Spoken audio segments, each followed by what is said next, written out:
नमस्कार दोस्तों। आज जिस घटना की कहानी आप लोगों के सामने लेकर आ गया हूँ, ये घटना मुझसे बहुत ज़्यादा करीबी है। नहीं, ये मेरे साथ नहीं घटी है, ना ही मेरे किसी जानकार के साथ, बल्कि ये घटना जहाँ पर घटी है, वो जगह मेरे होम टाउन के बहुत पास है। तो मैंने सोचा कि ये कहानी आप लोगों को सुनानी ही चाहिए, क्योंकि ऐसी कहानियाँ सुनाते हुए मैं कहानियों में बहुत ज़्यादा घुस जाता हूँ और फिर मुझे सुनाने में भी मज़ा आता है और आपको सुनने में भी। और ये कहानी है भी बहुत ज़्यादा इंटरेस्टिंग, मोस्ट डिमांडेड, जैसे हमारे चैनल में डिमांड रहती है कोई ट्रेन या रेलवे स्टेशन वाली स्टोरी सुनाओ, तो उसी टाइप की ये घटना है। टाइटल थंबनेल देख के आप समझ ही गए हैं। तो ठीक है, चलिए चलते हैं आज से 7-8 महीने पहले, दिसंबर 2023 के टाइम में, और शुरुआत करते हैं इस खौफनाक घटना की कहानी की। तो भाई, बिलासपुर में दो पक्के वाले दोस्त रहा करते थे। एक का नाम था संजय, एक का नाम था निर्मल। निर्मल को कहीं पे भी कुछ भी काम होता था, कहीं पे भी जाना होता था, कुछ भी चीज़ का निपटारा करना होता था, तो वो सबसे पहले संजय को पकड़ता था और संजय भी उसके साथ हर जगह जाता था। ऐसे ही संजय को कहीं कुछ काम होता था, जाना होता था, तो निर्मल हमेशा उसके साथ जाता था। एक दिन की बात है, घटना तो दिसंबर 2023 में घटी है, लेकिन दिसंबर 2023 से थोड़े समय पहले संजय को ये पता चल चुका था कि मेरे मामा जी की शादी है। संजय के मामा, जो कि सगे मामा नहीं थे, कजिन मामा जी थे, वो महाराष्ट्र के गोंदिया से कुछ ही किलोमीटर दूर स्थित एक छोटे से गांव में रहते थे।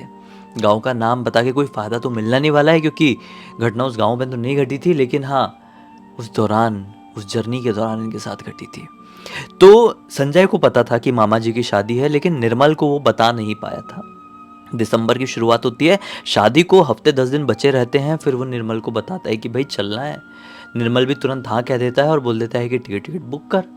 बिलासपुर से गोंदिया की दूरी ऐसी कोई बहुत ज़्यादा तो नहीं थी, लेकिन फिर भी टिकट बुक करके जाना ही सही, क्योंकि ठंड का टाइम है और दिक्कत हो जाएगी भाई, ऐसे ही अगर जाना हुआ तो रात का सफ़र करना है। जी हाँ, पता नहीं क्यों इन लोगों ने ऐसी कौन सी प्लानिंग बनाई कि भाई रात वाली ही ट्रेन से जाएंगे, जो कि इनकी ज़िंदगी का सबसे गलत डिसीज़न था। एक ट्रेन थी जो कि रात के समय वहाँ से निकलनी थी।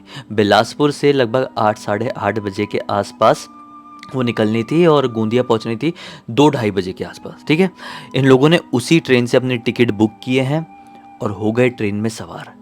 अब जब ये लोग ट्रेन में बैठे, समझ लो आज रात में 8 बजे ये ट्रेन में बैठे ना बिलासपुर से, तो कल मामा जी की गोंदिया के पास के गाँव में शादी है। तो सोचो, इन लोगों को थोड़ा पहले जाना चाहिए था, लेकिन नहीं, ठीक है, इन लोगों का डिसीजन। अभी आगे सुनो क्या होता है। ये लोग ट्रेन में बैठ गए, ट्रेन बढ़िया अपने टाइम पर चलने के लिए तैयार थी। जैसे ही ट्रेन अपने स्टेशन से निकली है, बिलासपुर से निकली है कि ना, निर्मल को ना थोड़ा ऐसा चक्कर जैसा आने लगता है ट्रेन के निकलते से। तो निर्मल अपने दोस्त संजय से कहता है कि संजय, मुझे थोड़ा चक्कर जैसा आ रहा है, थोड़ा चल भला पानी मुंह धो के आता हूँ, थोड़ा पानी फेस में मारूंगा तो ठीक लगेगा। ये बोलता है ठीक है चल, बहुत भागा दौड़ी इसलिए ऐसा लगा होगा। ये दोनों अपनी सीट से उठ के वॉशरूम की तरफ आए ही थे। वो ऐसा अपना मुंह धोने के लिए झुका ही था वॉश बेसिन में कि कुछ सेकंड के लिए उसके दिल की धड़कनें रुक गई। वो कुछ सेकंड थे कि मिली सेकंड थे ये तो नहीं मालूम, लेकिन कुछ पलों के लिए हुआ था। निर्मल के दिल की धड़कनें रुक गई और निर्मल ऐसा मुंह धो के ऐसा उठा ही होगा कि उसी समय जब दिल की धड़कनें उसकी रुकी ना, उसी समय उसको उसके सामने दिखाई दिया एक बहुत डरावना चेहरा। एक व्यक्ति जो कि लगभग 6-6.5 फीट की हाइट का था, पिच ब्लैक टाइप का। उसकी आंखें पूरी तरीके से लाल थी, बड़ी बड़ी थी, और घूर घूर के इसको देख रहा था, जैसे कि उसको बस मार ही डालेगा या कुछ बहुत डरावनी चीज़ उसके साथ करेगा। घूर घूर के देख रहा है, खाकी रंग के कपड़े पहना हुआ है। कपड़े आज भी निर्मल को याद है। ऐसा एकदम घूर घूर के देख रहा है कुछ सेकंड के लिए, और वो एक ऐसा, मतलब एक हल्का सा अपना पैर आगे बढ़ाया ही था उसकी तरफ आगे आने के लिए कि पीछे से इसने उसको कहा, निर्मल क्या हो गया, तू ठीक तो है ना। पता नहीं निर्मल उस समय क्या कर रहा था, शायद चक्कर खा के ऐसा गिर रहा था जब उसने ये सब कुछ देखा था, या फिर कुछ अजीब सा कुछ तो बिहेव किया होगा। इसलिए संजय ने झटके से बोला, निर्मल क्या कर रहा है, तू ठीक तो है ना। और उसका वो इल्यूजन टूटा, या फिर समझ लो कुछ सेकंड के लिए जो उसकी जान थम गई थी वहीं पर, वो रिटर्न लौट कर आई। पता नहीं उसको उस सेकंड के लिए कौन दिखाई दिया था, कौन था वो, जो कि संजय की आवाज़ के साथ सामने से गायब हो गया। निर्मल बोलता है, यार मुझे कोई दिखाई दिया। तो अपना साइड में खड़ा हुआ संजय बोलता है, कौन, यहाँ पर तो ट्रेन चल रही है, अच्छी खासी स्पीड पकड़ ली और मेरे और तेरे अलावा यहाँ पर कोई नहीं है। तू कांच में खुद को ही देखकर घबरा गया होगा। निर्मल बोलता है, यार कांच में मैं खुद को देखूंगा तो क्या पहचान नहीं पाऊंगा? पहली बार देख रहा हूँ क्या खुद को? हाँ, मुझे कोई और दिखाई दिया था कांच में, बहुत डरावना था यार, ऐसा ऐसा उसका हुलिया था। संजय बोलता है, अच्छा अच्छा चल रिलैक्स, कोई टेंशन वाली बात नहीं है, कई बार थकान में ऐसा हो जाता है। मुँह धो लिया ना, चल अभी बैठते हैं सीट में, आराम करते हैं, सो जाते हैं, क्योंकि अलार्म लगाना है, 2-2:30 बजे तक गूंज दिया जाएगा। ठीक है भाई। ये लोग गए अपनी अपनी सीट में, अलार्म लगा दिए और सोने जैसे हो गए। 2 बजे के आसपास अलार्म बर गई, गोंदिया आने ही वाला था, टाइम पे ट्रेन पहुंच गई और ट्रेन से अब गोंदिया में उतरे। भरी कड़ाके की ठंड, बाहर पूरी तरीके से कोहरा छाया हुआ है, विजन काफ़ी ज़्यादा ब्लॉक्ड है। स्टेशन में थोड़ी बहुत लाइटें जल रही हैं, लेकिन जले ना जले कोहरे की वजह से कोई मतलब नहीं है। बहुत ज़्यादा ठंड थी। इन लोगों ने उतरते से ही नोटिस किया कि पूरे रेलवे स्टेशन में इस ट्रेन से हम दोनों के अलावा कोई नहीं उतरा है। 2-4 व्यक्ति जो थोड़ी आगे वाला एक साइड का पोर्शन रहता है, वहाँ पर चटाई बिछाकर सो रहे हैं कंबल ओढ़ के। शायद अपनी किसी ट्रेन का इंतज़ार कर रहे हैं, या फिर इनकी कोई ट्रेन लेट या कैंसिल हो गई है। ऐसा मन में ख्याल आया कि अगले ही पल संजय अपने निर्मल से कहता है, क्या निर्मल, अपन इतनी रात गए उतर तो गए हैं, लेकिन ये समझ नहीं आ रहा है कि भाई यहाँ से मामा जी के गांव तक जाएंगे कैसे? इतने बजे कोई ऑटो रिक्शा कोई भी साधन अपन को मिलेगा क्या? निर्मल कुछ कहता उससे पहले पीछे से आवाज आती है, कहाँ जाना है भाई? ये दोनों एकदम सक्के पक्के रह गए, क्योंकि काफी भारी आवाज थी। इस आवाज को समझने के लिए दोनों पीछे पलटकर देखते हैं तो क्या पाते हैं? पीछे कोई और नहीं बल्कि उसी शक्ल का वो व्यक्ति खड़ा है जो निर्मल ने उस समय देखा था। उसकी जो दिल की धड़कनें ऐसे रुकने जैसी हुई थी कुछ सेकंड के लिए, उसे एक चेहरा दिखाई दिया था डरावना सा, लाल लाल आंखें वाला, बड़ी बड़ी आंखें वाला, लंबा 6-6.5 फीट का, एकदम डार्क ब्लैक जैसा। वही आदमी हूबहू वैसे ही खाकी कलर के कपड़े पहन के खड़ा है। कहां जाना है भाई, बताया नहीं आप लोगों ने? इसके इस हुलिये को देखकर निर्मल तो जितनी ठंड से पगला रहा था, उससे तो और 10 गुना ज्यादा उसको ठंड लगने लगी। कांटों तो खून नहीं वाली सिचुएशन। निर्मल कुछ बोल नहीं पाया और उसी को देखने लगा। उसके हाथ पैर पूरे कांपने लगे। फिर से संजय ने उसका हाथ पकड़ा, निर्मल तू ट्रेन में भी ऐसा ही कर रहा था, अचानक से कांपने लगा था, ऐसा लग रहा था बस मुंह के बल गिर जाएगा। तुझे हुआ क्या है? अभी वापस से वैसा ही कर रहा है, फिर से कुछ दिखा क्या? निर्मल बोलता, देख सामने मुझे फिर से वही दिखाई दे रहा है। बोलता है, वही दिखाई दे रहा है? हाँ, ऑटो वाले भैया है शायद। निर्मल बोलता है, ऑटो वाले भैया? आप रियल हो क्या? ऐसा बस अपना सर हिलाता है। निर्मल ऐसा, मतलब उसको तो समझ में नहीं आया, उसकी सांसें थम गई थी, गला सूख गया था। फिर से ऑटो वाला कहता है, कहीं जाना है तो बोलो भाई, मुझे भी कोई ग्राहक चाहिए, सुबह से बोहनी नहीं हुई है। इन लोगों ने बोले, अच्छा नहीं, हमने ना, मतलब ये दोनों ने इसका हुलिया देख के इसको थोड़ा जज कर लिए। बोले कि हमने ना किसी को बुला लिए हैं, हमारा कोई आने वाला है। दोनों ने एक साथ बोले और उस आदमी ने कुछ नहीं बोला, वहीं पर रुक गया।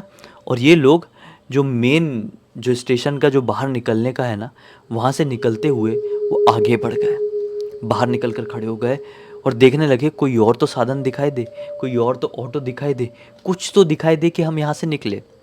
लेकिन पता नहीं आज इतने बड़े रेलवे स्टेशन में हो क्या गया था, कोई और साधन दिखाई ही नहीं दे रहा था। वो आदमी भी पीछे पलट के देखे तो था नहीं। ये लोग थोड़ी आगे निकले, फिर आगे एक चाय की टपरी खुली हुई थी। चाय की टपरी वाला इतनी रात गए भी चाय बना रहा था। उसके पास गए, सोचे कि एक चाय पी लेते हैं, इतनी देर में शायद कोई ऑटो आ जाए, कोई सवारी अवारी को छोड़ने के लिए। ये लोग वहाँ पर गए हैं, चाय बनाने का ऑर्डर दिए हैं। चाय बनते बनते ये लोग पूछ भी रहे हैं क्या हमें कोई ऑटो मिल सकती है, तो चाय बनाने वाला कुछ कह रहा है तो इनकी समझ में नहीं आ रहा है। जी हाँ, शायद वो तोतला था, मतलब वो ठीक से बोल नहीं पाता था। मतलब कुछ लोग ना नॉर्मल अपना जैसे 1-2 वर्ड्स हैं उसमें थोड़े फंबल हो जाते, लेकिन वो बहुत ज़्यादा बोलने में वो कर रहा था, तो इन लोगों को उसकी बात समझ में नहीं आई। खैर, इन लोगों ने एक दूसरे को देखे और बोले कि क्या करें यार, इनकी बातें भी अपन को समझ में नहीं आ रही हैं, चाय पी के अपन निकलते हैं, थोड़ा धीरे धीरे आगे बढ़ते हैं, शायद आगे कोई होटल वोटल खुला हो तो वहाँ पे अपन को कोई साधन मिल जाए आगे बढ़ने का। चाय पिए हैं, पैसे दिए हैं, थोड़ी आगे बढ़ गए। फिर से पीछे से आवाज़ आती है थोड़ी आगे जाने के बाद, अरे भाई तुमको चलना है तो चल लो ना, इतने घबरा क्यों रहे हो। ये दोनों कांप जाते हैं। पलट कर देखते हैं तो वही व्यक्ति जो स्टेशन में था। इसकी आवाज़ ही बहुत ज़्यादा डरा दे रही है यार। और निर्मल ने तो वही चेहरा अपनी दिल की धड़कनें रुकते समय देखा था, एक बड़े खतरनाक इल्यूजन में देखा था। संजय हिम्मत बांधकर कह ही देता है, हाँ ठीक है, ऐसे भी हमने जिसको बुलाए थे वो अभी तक पहुंच नहीं पाया है, तो आप ही चल लो ना हमारे साथ। कितने पैसे लोगे। अरे पैसे वैसे छोड़ो, कहाँ जाना है ये बताओ। वैसे भी तुम बच्चे हो, तुम्हारी थोड़ी मदद कर दूंगा तो मेरा क्या ही चला जाएगा, जितना बन पड़े दे देना। ये लोग बोलते कि ठीक है, हमको इस गांव में जाना है। आदमी बोलता है चलो, पीछे ही मेरी गाड़ी खड़ी है। पीछे जाते हैं, जाते जाते उसकी ऑटो खड़ी हुई थी, ऑटो में सवार होते हैं। ऑटो जैसे स्टार्ट होती है तो ना ऑटो की लाइट्स वगैरह देख के, ऑटो का डेकोरेशन वगैरह देख के इनके मन में थोड़ी सी ठंडक आती है कि आदमी थोड़ा तो नॉर्मल है। जैसा हम इसको समझ रहे थे ये वैसा नहीं है। प्रॉपर ऑटो को डेकोरेट करके रखा हुआ है, साउंड सिस्टम वगैरह भी है, हालांकि बजा नहीं रहा था, लेकिन ये नॉर्मल ऑटो वाला सा प्रतीत हुआ। और निर्मल के मन में भी थोड़ी शांति आई। उसने सोचा कि शायद जो मैंने अपनी इल्यूजन में देखा था ये वो आदमी नहीं है, उससे मिलता जुलता चेहरा वाला हो सकता है। कई बार ऐसे कोइंसिडेंस हो जाते हैं, कई बार सिक्स सेंस भी काम कर जाता है, देजाबू जैसा। कोई बात नहीं, चलो ठीक है। ऑटो चलने लगी चलने लगी चलने लगी। यहाँ से लगभग मतलब प्रॉपर शहर वाले इलाके से ऑटो 10 किलोमीटर आगे बढ़ी होगी। पुक पुक पुक पुक करके ऑटो बंद पड़ जाती है। ऑटो वाला स्टार्ट करने की कोशिश कर रहा है, स्टार्ट नहीं हो रही है, स्टार्ट नहीं हो रही है। ये दोनों देखकर बड़े घबराए हुए एक दूसरे को कि अब ये कौन सी मुसीबत हो गई। साला बहुत डर रहे थे हम लोग पहले से ही, वही सही था, इसके साथ बैठना ही नहीं था। सुबह होती और तुरंत हमें कोई साधन मिल जाता। 1-2 घंटे तो स्टेशन में काटने थे, 5 बजे से तो दुनिया के साधन मिल गए होते। हमने इतनी जल्दी क्यों की। ऐसी ऐसी बात ये लोग धीरे धीरे एक दूसरे को बोलने लगे, कान में एकदम हल्के हल्के से ऐसा ऐसा करके बोलने लगे। कितने में ही ऑटो वाला कहता है, अरे भाई मुझे ऐसा लगता है कि ऑटो में ज़्यादा प्रॉब्लम हो गई है। ये जो जंगल दिखाई दे रहा है, यहाँ से थोड़ी आगे जाके एक छोटी सी बस्ती है, उस बस्ती में ज़रूर कोई ना कोई रहता होगा जो हमारी मदद कर देगा। मैं जाता हूँ, बुलाकर लेकर आता हूँ, तुम दोनों ऑटो में ही बैठे रहना। बहुत चोर डाकू जैसे लोग घूमते इतनी रात गए, जंगल का एरिया है ना, बिल्कुल उतरना मत जब तक मैं ना आ जाऊँ। मैं अभी गया अभी आया। ऑटो वाले की इस बात से इन दोनों को तसल्ली भी हुई, लेकिन एक डर भी लगा। तसल्ली इस बात की कि ऑटो वाला तो अब ऐसी बात करके पूरी तरीके से नॉर्मल समझ में आ रहा था। ये दोनों जो उसके इस हुलिये से डर रहे थे वो पूरी तरीके से गलत थे। लेकिन अब डर इस बात का लग गया कि ऐसा दबंग आदमी हमारे साथ था और अब ये जंगल की तरफ जा रहा है, हमें खुले अंधेरे कोहरे डरावनी सड़क में छोड़कर। सब ठीक तो रहेगा ना हमारे साथ, ये सोचे ही है कि ऑटो वाला निकल गया। लगभग 10-15 मिनट हो गए, ऑटो वाला आया नहीं। अचानक से बाहर से कुछ अजीब सी आवाज़ सुनाई दी। ये दोनों ने कान लगाकर सुनने की कोशिश की कि किस चीज़ की आवाज़ है, तो क्या पाए ये आवाज़ किसी के हंसने की है, जो कि जंगल की तरफ से ही आ रही है। बहुत भारी सी आवाज़, जैसा कि वो ऑटो वाले की आवाज़ थी, कुछ वैसी आवाज़ हंसने की आ रही थी जंगल साइड से, धीमी धीमी सी आ रही थी। ये दोनों डरे हुए थे कि क्या सीन, क्या चल रहा है, ये हमारे साथ हो क्या रहा है। क्यों जो आवाज़ अब थोड़ी दूर से आ रही थी, अब आवाज़ पास में आने लगी, पास में आने लगी, पास में आने लगी। ये दोनों ऑटो में ही बैठे हुए हैं और ऑटो का पर्दा भी लगाए हुए हैं कि हमें कुछ बाहर का दिखाई ना दे और बाहर वाला कोई हमें देख ना सके। अब वो हंसने की आवाज़ इतने नज़दीक से आ रही थी कि लग रहा था कि ये लोग बैठे हुए हैं इस ऑटो में, यहाँ पर ये पर्दे और पर्दे के जस्ट इधर कोई खड़ा हुआ है और हंस रहा है। अब ये दोनों की इतनी सी टिप गुल है कि कुछ समझ में नहीं आ रहा है कि बैठे रहना है कि भागना है। कितने में ही ऑटो को कोई ऐसा ऐसा हिलाना शुरू कर देता है, जैसे कि ऑटो के आगे पीछे वाले हिस्से को किसी ने पकड़ लिया और हिलाने लगा हो। ये दोनों अब रोने लगे। अचानक से वो जो पर्दा रहा होगा ऑटो का हिलते हिलते, वो थोड़ा सा ऐसा साइड में सरक गया और ये दोनों को जो ऑटो पकड़ के हिला रहा था उसका चेहरा दिखाई दे दिया। ये चेहरे से कुछ ऐसा दिखाई दे रहा था जैसे कि ना जाने कितने समय से ना नहाया हो, ना उसने अपनी दाढ़ी बनाया हो, ना बाल काटा हो। उसके पास से बहुत बदबू आ रही थी और बहुत ही ज़्यादा घिनौना और मैला सा दिखाई दे रहा था। कपड़े कुछ ऐसे पहना हुआ था जैसे कि देखकर लग रहा हो 10 सालों से यही कपड़े पहना हुआ है, और हंसते हंसते ऐसा हिला रहा है। जैसी उसका हुलिया दिखाया ना भाई, जैसी वो स्मेल आई, ये दोनों खुद को नहीं रोक पाए, दूसरे साइड से उतरे और भागना शुरू कर दिए। कुछ समय नहीं आया, जंगल की तरफ ही भागे, क्योंकि जंगल की तरफ ही वो दबंग ऑटो वाला कुछ ढूंढने के लिए गया हुआ था। तो ये सोचे कि हम भी उसी तरफ भागते हैं, वो अगर रास्ते में मिल गया तो हमारी मदद करेगा। ये लोग भाग रहे हैं। अचानक से इनको समझ में आता है कि भागने वाले सिर्फ हम दोनों नहीं, हमारे पीछे वो डरावना आदमी भी भाग रहा है। वो ऑटो वाला नहीं, वही जो ऑटो हिला रहा था, वो पागल सा दिखने वाला जो कितने सालों से नहीं नया है, वो वाला आदमी इनके पीछे दौड़ रहा है और चिल्लाते चिल्लाते, तुम दोनों को मार डालूंगा, मार के खा जाऊंगा, अपनी भूख मिटाऊंगा, सालों से कुछ नहीं खाया हूं, मैं आदमखोर हूं, ऐसा चिल्लाते हुए भाग रहा है। अरे बाप रे, मैं मजाक की बात नहीं कर रहा हूँ, ये लिटरली उनके साथ हुआ था। अब आप सोचो, आप ऐसे सिचुएशन में रहोगे तो आपके साथ क्या होगा, आप क्या फील कर रहे होगे उस समय। और वो बहुत ऐसा एकदम लंबा चौड़ा है भाई, पता नहीं क्या पहना हुआ है उसने, एक अजीब से कपड़े पहना है, उस शर्ट पैंट जैसा तो कुछ नहीं था। इसके हुलिये से ही कोई भी घबरा जाए, ऊपर से उसकी बातें, मैं आदमखोर हूँ, कुछ नहीं खाया हूँ, ऐसा ऐसा बोल के इनके पीछे भाग रहा है। ये भागे भागे भागे, एक पॉइंट ऐसा आया कि ना इन दोनों का पैर एक दूसरे से ही फंस गया, लड़ गया पैर, और ये दोनों मुंह के बल गिरे ही हैं। वो आदमी ने इनके ऊपर झपट्टा मारा ही है, बीच में आ गया एक बड़ा सा बिल्ला जो कि भाग के जा रहा था, और बिल्ला बीच में आ गया। वो आदमी ने उस बिल्ले को पकड़ा और लिटरली उसका एक पैर था ना, वो मुंह से पकड़ के खाड़ से उखाड़ दिया, पूरा पैर ही उखाड़ दिया। बिल्ले ने इतने जोर से चिल्लाया है, अब बिल्ले की चीख जितनी जोर से थी ना, उससे जोर से इनकी चीख थी, बचाव करके फिर खुद को संभाले। अब ये गारंटी हो गई कि हम इसके हत्थे चढ़ गए तो बच नहीं पाएंगे। ये फिर से भागना शुरू कर दिए। थोड़ी आगे जाने के बाद इन दोनों को वो आदमी का हलचल महसूस नहीं हुई, जैसे कोई इनके पीछे नहीं भाग रहा है। पीछे पलट कर देखे दौड़ते दौड़ते तो आदमी नहीं था, रुक गए। संजय बोलता है कि यार वो आदमी तो अब पीछे नहीं दौड़ रहा है, लगता है वो कहीं और निकल गया, हमें वो देख नहीं पाया, अंधेरा बहुत था। एक काम करते हैं, चल कैसे भी करके जंगल से बाहर निकलते हैं, वरना जंगली जानवर भी बहुत होंगे और वो फिर से आ गया तो हमें नुकसान पहुंचा सकता है।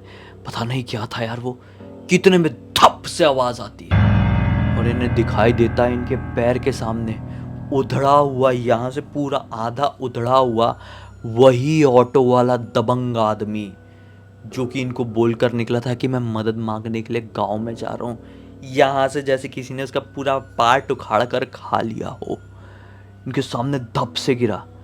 ऊपर अपना सर उठाकर देखे तो क्या पाए, उस बड़े से पेड़ की डाल में वही आदमी बैठा हुआ है, वही आदमखोर आदमी जिसका पूरा मुंह ऐसा खून से भरा हुआ है। इनको खा जाऊंगा, तुमको भी खा जाऊंगा, ऐसा बोल के फिर से इनकी तरफ कूदा और इस बार जय बजरंग बली चिल्ला के, हनुमान चालीसा चिल्लाते हुए ऐसे भागे, अब रोड की तरफ भागे। और जैसे ही रोड की तरफ पहुंचे तो क्या देखे कि वो ऑटो वाला व्यक्ति ऑटो के पास बेहोश पड़ा हुआ है। पीछे पलट कर देखे, वो आदमखोर आदमी पीछा नहीं कर रहा है। ये दोनों शॉक्ड कि हमारे साथ अभी अभी हुआ क्या। ऑटो वाले के मुंह में पानी वानी छिड़के वो होश में आया, बोला कि कहाँ चले गए थे तुम लोग। इन दोनों ने बोले आपको क्या हुआ, आप कहाँ चले गए थे, आप ठीक तो है ना, क्योंकि ये दोनों ने इस आदमी को बहुत अजीबोगरीब अवस्था में देखे थे।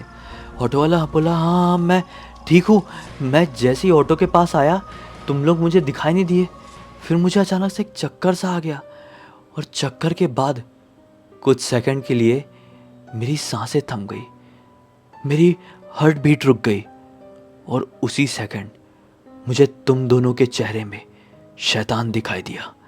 मुझे ऐसा आभास हुआ कि मैं अपने ऑटो में बैठाकर 2 आदमखोर शैतानों को लेकर आया हूँ जो मेरी जान लेने के लिए मेरे ऊपर कूद पड़े। वो तुम दोनों ही थे। तुम दोनों नॉर्मल ही हो ना। ये बोलते हैं कि भगवान के लिए, बजरंग बली के लिए हमें यहाँ से ले चलो, हम आपको सब समझा देंगे, प्लीज़ एक बार फिर से आप ऑटो चालू करने की कोशिश करो। ऑटो वाला जल्दी से बैठा ऑटो में और फुल साउंड में, अब हनुमान चालीसा लगाया उसने अपने ऑटो में, साउंड सिस्टम था, और चालू हो गई ऑटो, और फिर भगाते हुए मामा जी के गांव लेकर गया। जब गांव पहुंचे हैं तब इनके जान में जान आई, पानी वानी पिए हैं मामा जी के घर से मांग के। फिर ऑटो वाले को पूरी बात निर्मल ने जब से ये बिलासपुर से निकला था तब से बताया, और ऑटो वाले ने भी एक एक चीज़ इनको बताया, एक एक से साथ एक दूसरे के साथ पूरी घटना इन लोगों ने एक्सचेंज किए, और आखिरकार इस नतीजे में पहुंचे कि भाई आज हम किस्मत की ऐसी गुत्थी में फंस गए थे जहां पर हमारा शिकार होना तय था, हमारी मृत्यु निश्चित थी। कुछ समय नक्षत्र ही ऐसे बने हुए थे कि हम लोग निगेटिविटी के चंगुल में फंस गए थे, और उसमें हम तीनों ही थे। ये सब कुछ किस्मत में लिखा हुआ था, लेकिन बजरंग बली ने आज हमारी जान बचाए हैं। मामा जी ने भी बोले कि ऐसे कई किस्से मैंने भी अपने जीवन में सुना हुआ हूँ, खासकर वो लोग जो लोग उस जंगल के रास्ते से आने की कोशिश कर रहे होते हैं रात के वक्त। जर्नी की शुरुआत से ही उनके साथ अजीबोगरीब घटना घटना शुरू हो जाती है।